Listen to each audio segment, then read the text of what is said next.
An unlucky robber. One day, a thief decided to rob the local bank. He came up with a brilliant plan to dress up as one of the bank tellers and try to sneak into the vault. As he was approaching the vault, he saw a security guard standing right in front of the door.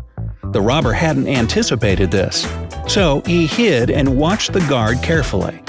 When one of the actual bank tellers walked up to the door, the security guard said 12. The worker answered 6 and got in. Then another teller came up to the vault. When the security guard said 6, the person answered 3 and was granted access. "Oh, I've totally got this," thought the thief, and he nonchalantly walked up to the security guard. When the guard said 10, the robber confidently answered 5. He was arrested immediately. So why was the thief's answer wrong, and what should he have answered instead? Your 15 seconds start now.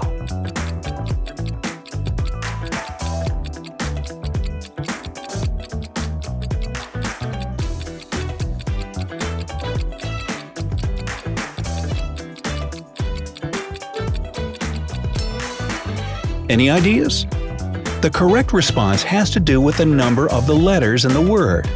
12 has 6 letters, so the answer is 6. 6 in turn has 3 letters, so the answer is 3.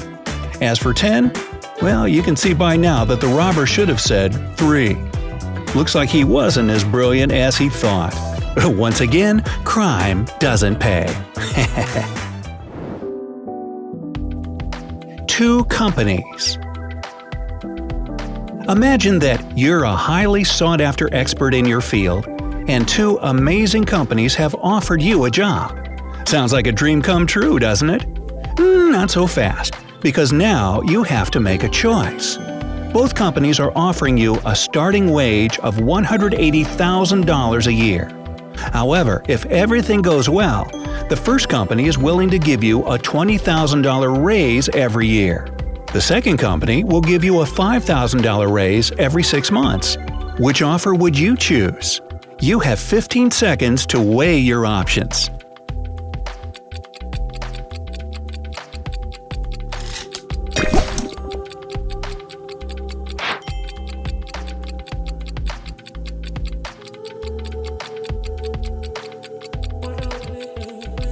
What do you think?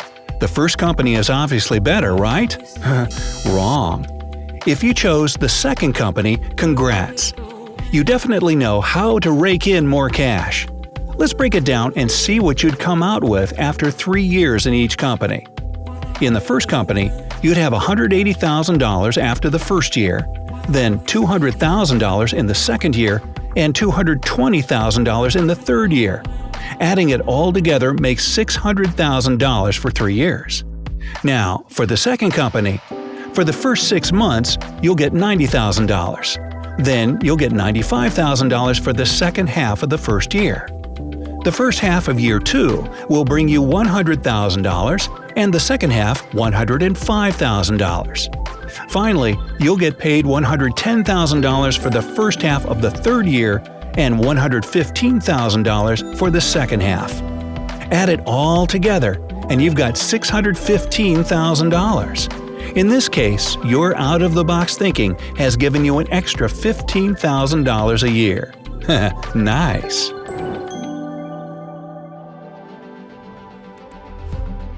A brainy baker.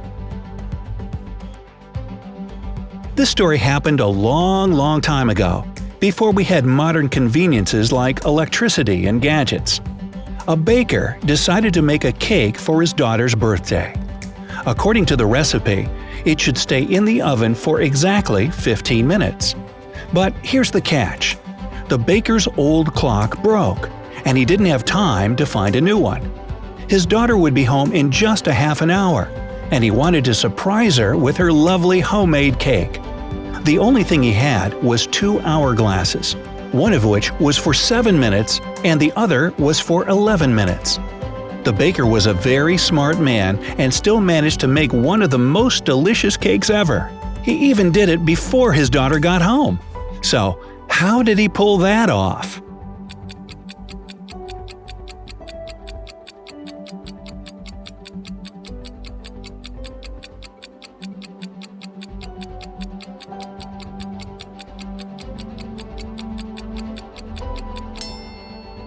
To bake the perfect cake, he turned both of the hourglasses upside down. When all the sand from the top part of the 7-minute glass had fallen through, it was time to put the cake in the oven. After 4 minutes, when the sand from the top part of the 11-minute glass had emptied out as well, the baker simply turned that glass upside down once again for another 11 minutes. 4 minutes on the first turning and 11 minutes on the second make the 15 minutes he needed. See? Easy as pie. Oh, I mean, piece of cake.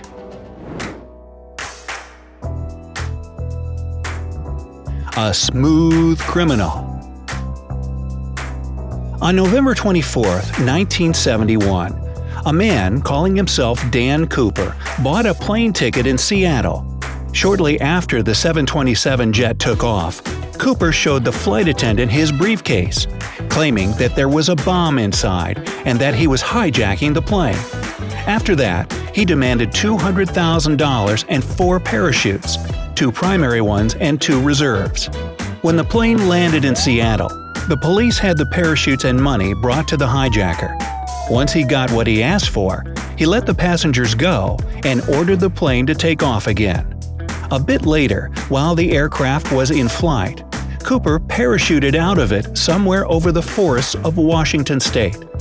This incident actually happened, and to this day, people have no idea who this man really was and what happened to him after the hijacking. So, the question is simple.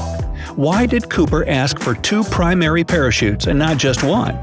You have 15 seconds to figure it out.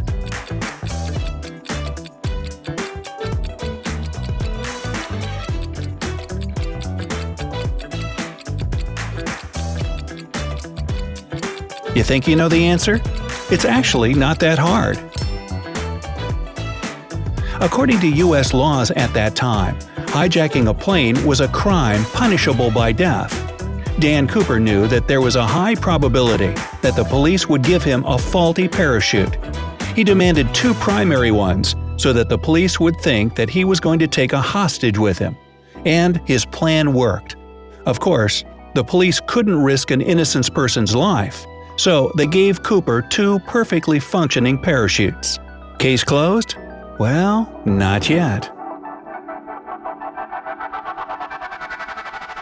Beauty and the Brain.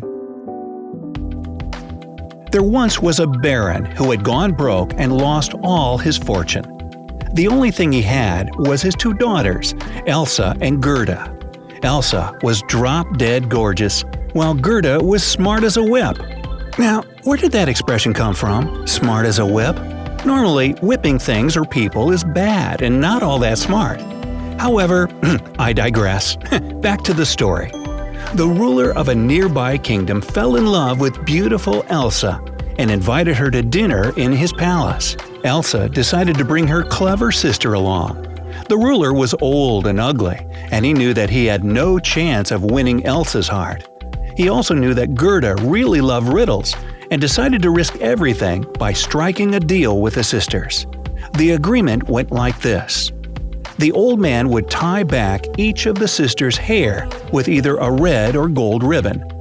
They could both get matching ribbons or different ones.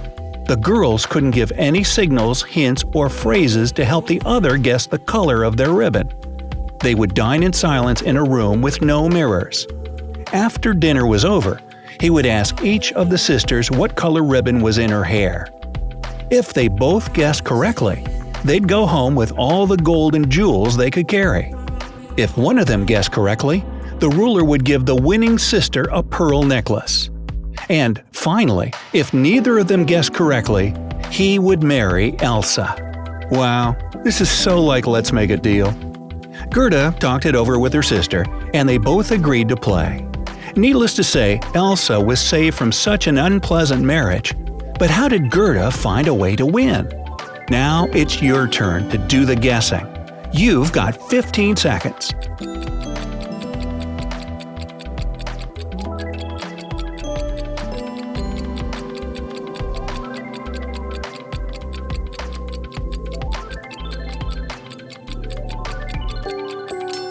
This one is still a mystery to us. Did you manage to crack it? Then please leave your answer in the comments below. Maybe together we can finally figure out exactly how Gerda outsmarted the old boy.